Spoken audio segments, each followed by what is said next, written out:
Hey guys, what's up? TGS here. Today, Diluc guide. Yes, nowadays Diluc has the reputation of being the worst 5-star pyro carry in the game, and some even think that he's the worst pyro carry in the game altogether, which I think is probably harsh. But regardless of where you subjectively think he stands in the meta, today we'll make the case that he's perfectly usable still and even decent, and that's more so the case with Furina in the game now. So, when it comes to Furina and Diluc, it's important to understand how to build a team around them. We have a Hydro character and a Pyro character here, so we're talking about a Vaporites team. But what's in doubt here is who exactly is going to trigger the Vaporizes on this team. By now, so 4 weeks after her initial release, you probably already heard of the possibility to make Furina trigger the Vaporizes on teams where she's paired with Pyro units. This is great, because since her damage is pretty high as a baseline, she can sort of function like Shenling functions in her Vape teams with a Hydro driver. So is Diluc just an enabler for Furina here?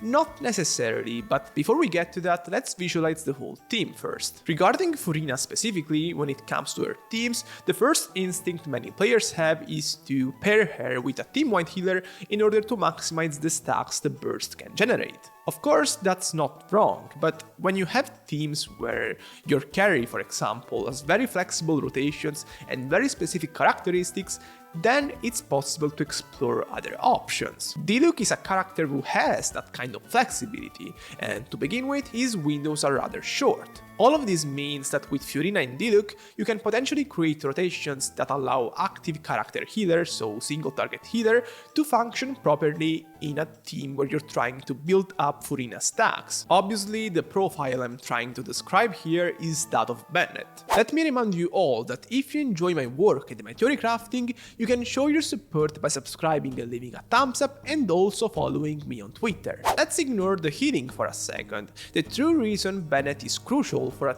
team that includes a Hydro and a Pyro unit is that he allows you to double sword these two elements. This is old news, so I will just say it quickly.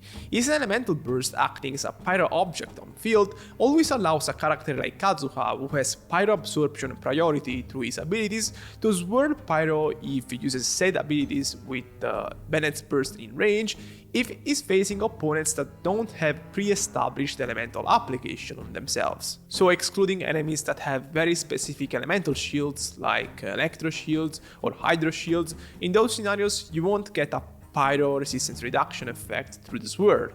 But regardless, this means that by using a character like Kazuha, you can ensure resistance reduction effects on both Diluc and Furina, so your main damage dealers. Technically, you can also use other Anemo characters, but it just won't be as good as Kazuha, because with other Anemo characters, you have to shape your rotation in a way you can sword Hydro and Pyro at different points, which just isn't as good. Next comes the rotation, and what if I told you that the order of the actions on this team is so important that by interchanging a couple moves here, you can completely change the identity of the team itself? The key factor here is Kazuha's elemental burst, specifically the element that Kazuha's elemental burst will absorb. If you want Furina to trigger Vaporites as much as possible here, you need to make sure that Kazuha will absorb Pyro with his elemental burst, while if you want Diluc to vape, obviously you need to make sure that Kazuha will absorb Hydro with his burst. In terms of single target damage, the variant that looked the best to me is that where Furina is triggering Vaporites, because her damage as a baseline is just higher than Diluc's for the most part on this team. Of course, she won't be vaping every hit, but she will vape enough for it to be worth it. Regardless of the way you play though, the constant here is managing Bennett's heals. Definitely, the first thing you want to do with this guy is to load him up with HP artifacts. The more HP he has, the more he will heal, so you need to make sure that he will heal as much as possible in a window of 1 second, because that's how long the characters that are not Diluc will be able to stay on his burst on average. Second, on any team that includes an elemental reaction that is Vaporites, Melt, Dendro reactions, the instructor set becomes so valuable, it just becomes a must. Basically, you need instructor pieces with HP stats. Then, how do you handle this elemental burst in the rotation? On this team, you will normally always swap in with Kazuha after Bennett to swirl Pyro before you swap in with Diluc, so healing Kazuha is not an issue. The issue is Furina, because she generally comes in at the start of the rotation, and she really doesn't need to come in again before the next rotation starts. That's where Diluc being so flexible comes in handy, because you can just swap in with Furina after Kazuha and you won't suffer from any particular issues. So the plan here is to stay with Furina on field after you use Kazuha for 1 or 2 seconds, and that will allow her to heal back. Surely, in most situations, unless you have Constellation 2, you just won't be able to reach maximum stacks, but the team feels good. The most important thing here, especially if you're playing Vape Furina specifically, is to keep the whole team above 50% HP so the elemental skill won't get weaker. And that's basically almost always the case, because Bennett will keep overhealing your active character, which will activate Furina's team-wide heals.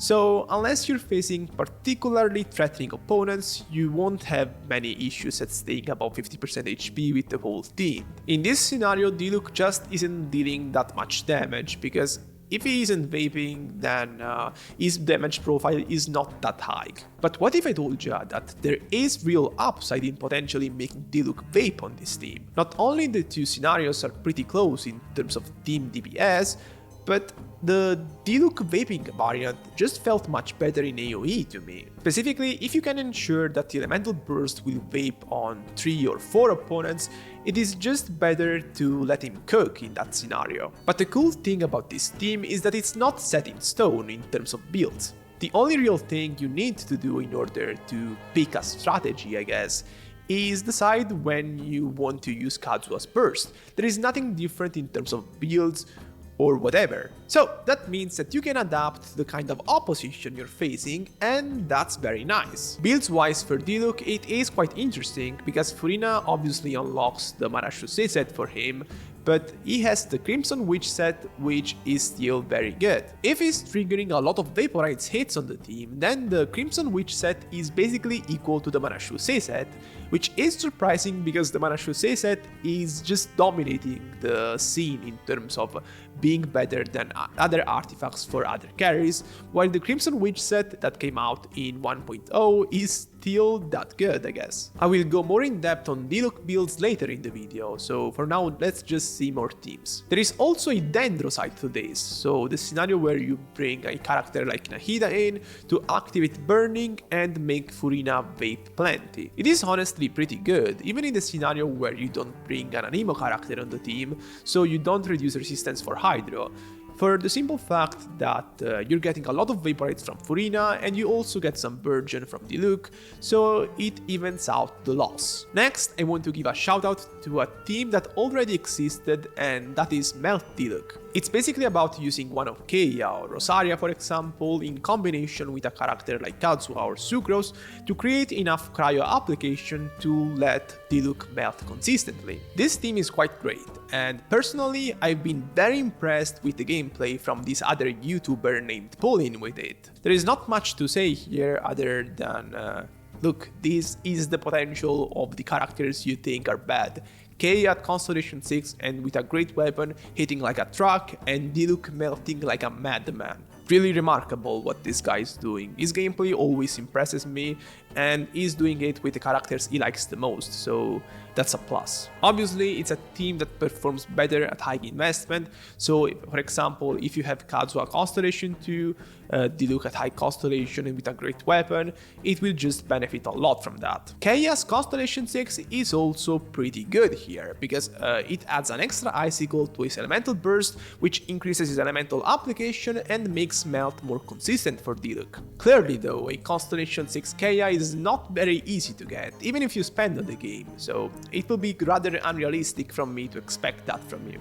With a low Constellation Keia and Rosaria, it is okay, decent, but there is just a bit of an inconsistency in terms of melts, so it can also feel a bit bad at times. In this abyss, on the first side, I've not been able to use this theme because with Pyro Mages being in the way, Kazuha will always absorb Pyro with his elemental burst and make the melts impossible. So I've tried this funny alternative which includes Furina, Keia, Bennett and Diluc, which is basically a FreezeMelt theme.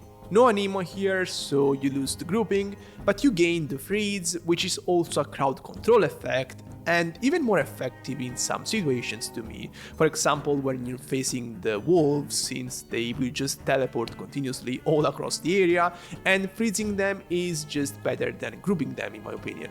I won't talk about double hydro here because it's good with everybody, there is no reason to mention it with Diluc specifically, it's obviously good. Furina and Yelan are good, Furina and Shincho are good, Yelan and Shincho are good, it's good. Now let's talk builds, starting from the weapons. With Diluc you have a lot of options really. You have Daiya's signature, the beacon of the Ridzi, you have Ito's signature, the Red Horn, you have great 4-star weapons like Serpent Spine and Mailed Flower, which gives a lot of elemental mastery and is also free to play. Wolf Gravestone is still decent, it's his signature, it looks the best, so there is value in using that. But with Furina being paired with Diluc and Furina scaling off HP, the attack buffing effect from Wolf Gravestone that doesn't have that much of an actual effect, so it sucks a bit. Artifacts wise, very quickly, the Crimson Witch set is still comparable to the Mana Shusei set with Furina. If you play Diluc in a way, it will vape a lot. If you don't, then the Mana Shusei set is a bit better. And that's it, I'm done for today. I bet most of you have a Diluc in your boxes, so hopefully this guide was helpful for you. Peace!